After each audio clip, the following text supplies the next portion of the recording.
Evening student, कैसे हो आप सब। उम्मीद करते हैं अच्छे ही होंगे। आज आपको पता ही है कि आज 1 नवंबर 2023 है और आज कितना महत्वपूर्ण दिन है। जो भी मध्य प्रदेश के निवासी हैं उनके लिए आज बहुत ही महत्वपूर्ण दिन है और उनको जानकारी भी होगी कि 1 नवंबर को हम मध्य प्रदेश के स्थापना दिवस के रूप में मनाते हैं, सेलिब्रेट करते हैं, क्योंकि आज के ही दिन हमारे मध्य प्रदेश मतलब हमारा जो प्रदेश है उसका गठन हुआ था, है ना। तो उसमें जो आपको ये पूरा जानकारी होनी चाहिए कि अपना गठन कब हुआ था, कौन सा ये हमारा स्थापना दिवस कौन सा है, ये चीज़ आपको नॉलेज होनी चाहिए। तो हम आपको बता दें कि जो हमारा गठन हुआ था हमारे प्रदेश का, वो आपको 1 नवंबर 1956 को हुआ था, है ना।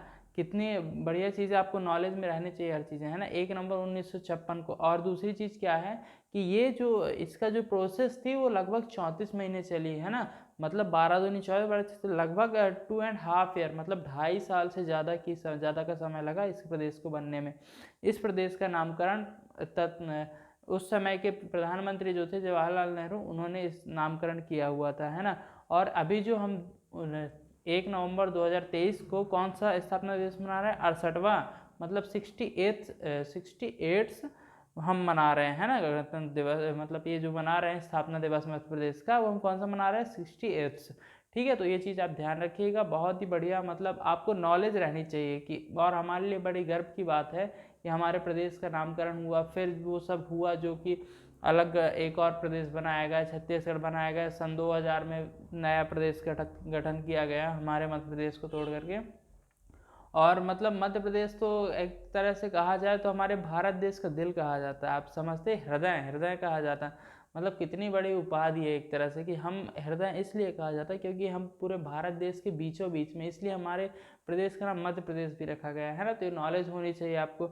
और अभी कई करंट अफेयर्स है हमारे मध्य प्रदेश के बारे में, जैसे कि आपका पन्ना जिला हमारा हीरो के लिए जाना जाता है, हीरे की खदान के लिए जाना जाता है। आपका इंदौर शहर साफ सफाई के लिए जाना जाता है और आर्थिक राजधानी भी कही जाती है हमारे प्रदेश की इंदौर। तो ये चीज़ आपको ध्यान रखनी चाहिए, सारी चीज़ें आपको क्लियर होनी चाहिए कि हम मध्य प्रदेश के निवासी हैं। तो इतना नॉलेज हमको होने चाहिए कि यदि कोई हमारे प्रदेश के बारे में पूछ ले तो हमको जानकारी होनी चाहिए।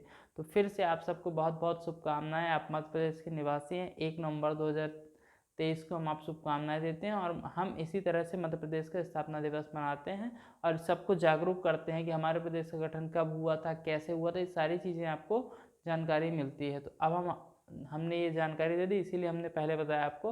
अब हम लेके आने वाले, जैसे कि हमने बताया आपको कि अपनी सीरीज हम चल रही है हमारी जो प्रतिशत पर आधारित प्रश्न जो भी कंपटीशन एग्जाम में बनते हैं, उसी टॉपिक को हम उठा करके एक एक एग्जाम्पल के क्वेश्चन आपको करा रहे हैं। तो उम्मीद करते हैं आपको पूरी वीडियो आपने देखी होगी हमारी, तो अच्छी लगी होगी। और कमेंट में ज़रूर आप बताइए। कमेंट में नहीं करते हैं आप तो हमको लगता है कि आपको शायद समझ नहीं आया कॉन्सेप्ट बेसिस। तो कमेंट जरूर करिएगा जिससे कि हमको पता चले कि हाँ आपको समझ में आ रहा है और आप उससे कुछ सीख रहे हैं, है ना।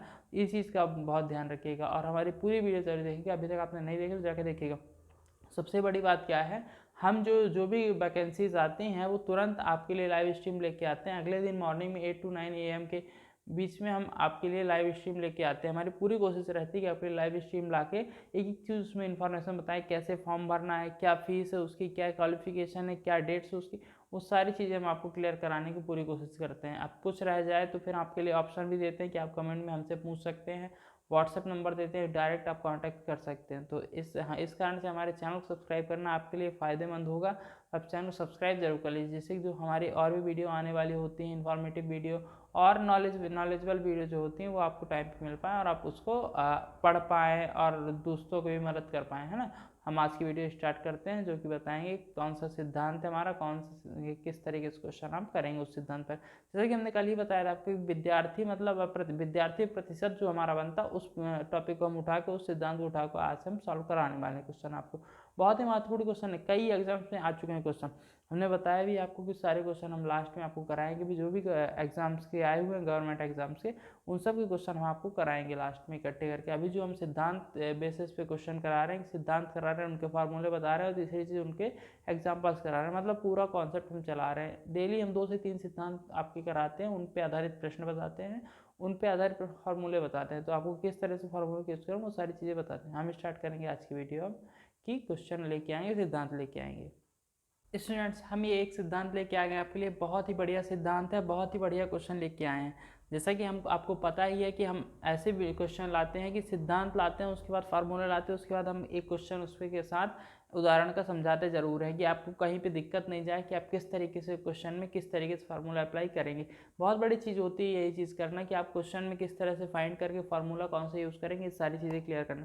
तो देखिए हम लेके आए हैं जो क्वेश्चन, हमारा सिद्धांत क्या है इसमें, किसी परीक्षा में उत्तीर्णांक x% दिया हो, ये सिद्धांत हमारा कि फिक्स है, कुछ प्रतिशत दिया हो, यदि अभ्यर्थी ए अंक प्राप्त करके, मतलब कुछ अंक दिए हों, ये उत्तीर्णांक प्रतिशत 33%, 40% जो भी दिया हुआ है ना, पासिंग मार्क्स परसेंटेज, यदि अभ्यर्थी ए अंक लाता, मतलब मान लीजिए आप 15 नंबर लाया अभ्यर्थी, तो वो बोल रहा है कि बी अंकों से फेल हो जाता, मतलब वो 10 नंबर से फेल हो गया, तो वो निर्धारित अंक ज्ञात करना है कि अधिकतम कितने नंबर में पास उसको होना था, ये आपको पता करना है।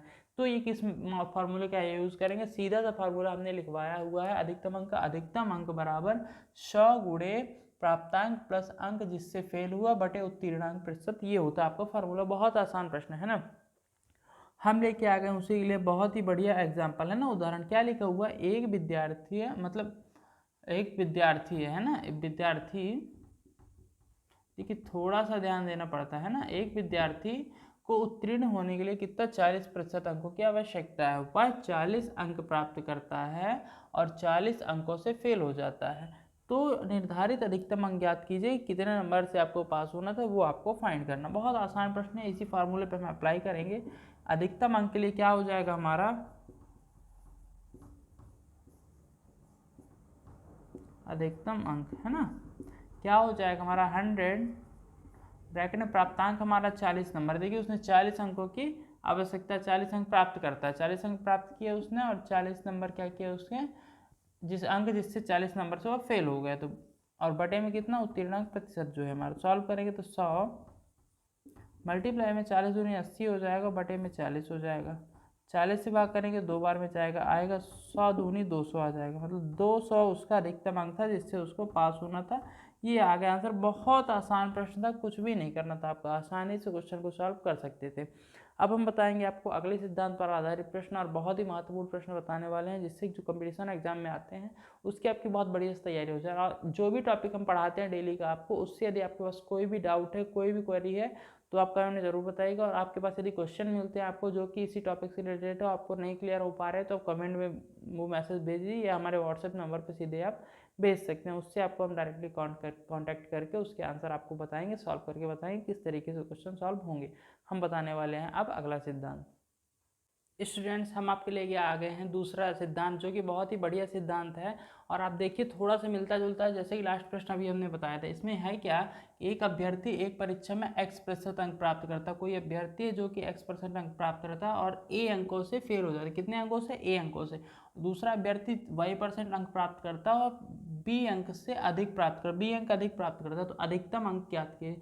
बहुत आसान प्रश्न है, बस आपको ये फार्मूला ध्यान रखना, अधिकतम अंक बराबर 100 a+b बटे y माइनस है, जहाँ y क्या है आपको दूसरे विद्यार्थी का जो है प्रतिशत, और x क्या है आपका पहले विद्यार्थी का प्रतिशत, और a b क्या है, a आपका फेल वाला अंक और b आपका पास वाला अंक। सिंपल क्वेश्चन है, वही क्वेश्चन हम लेके आए हैं एग्जाम्पल वाला। एक अभ्यर्थी 25%, मतलब x का आपको 25% है, और ये क्या है आपका a, ये है आपका x, और दूसरा अभ्यर्थी 50% अंक प्राप्त करता है, मतलब ये y हो गया आपका, और ये देखिए 20 अंक से अधिक प्राप्त करता है, मतलब ये आपका b हो गया। सिंपल सॉल्व कर दिए, परीक्षा में निर्धारित अधिकतम अंक। सिंपल ये फार्मूला हमारा क्या है, 100 a+b, मतलब a की वैल्यू हमने क्या रखी 30 और b की वैल्यू 20, मतलब 30 + 20 बटे में हमारा क्या y - 1, मतलब 50 - 25। क्लियर, सॉल्व कर दीजिए तो 100 गुणे 30 20 50 हो जाएगा, और 50 में से 25 जाएगा तो 25 आ जाएगा, तो 25 दूनी 50 हो जाएगा, और 100 का 2 बार गुणा होगा तो क्या हो जाएगा हमारा 200 आ जाएगा आंसर। कोई दिक्कत नहीं थी, अधिकतम अंक कितने हो गए, तो बहुत आसान प्रश्न है, बस आपको कॉन्सेप्ट क्लियर होना चाहिए, आप आसानी से क्वेश्चन कर सकते हैं। वीडियो अच्छी लगी हो तो लाइक करिएगा, चैनल सब्सक्राइब जरूर कर लीजिएगा, और कहीं भी आपको कोई भी डाउट रह जाता है तो आप कमेंट में ज़रूर बताया करिए, जिससे कि हमको पता चले कि हाँ आप पढ़ रहे हैं और आपको समझ में आ रहा है। तो चैनल सब्सक्राइब जरूर कर लीजिएगा, दोस्तों में शेयर भी करिएगा वीडियो, जिससे कि जो आने वाले वीडियो आपको टाइम पे मिल पाए। Thank you.